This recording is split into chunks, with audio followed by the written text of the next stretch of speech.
उल्कामुक राजा होता महाथोर, तयाची पत्नी होती सुंदर. नदी किनारी एकदा त्यांनी घातली महापूजा दोघांनी.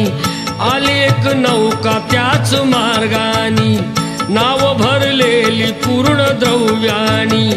होती व्यापारी साधू बाण्याची, रीत पाहण्यास आला पूजनाची. उल्कामुक त्यास बोले ऐकावे, व्रत नारायणाचे आचरावे. मनोइच्छित फळ मागावे, चरणी श्रीहरीच्या लागावे. घराशी आला वाणी परतून, तयाची पत्नी होती शीलवान.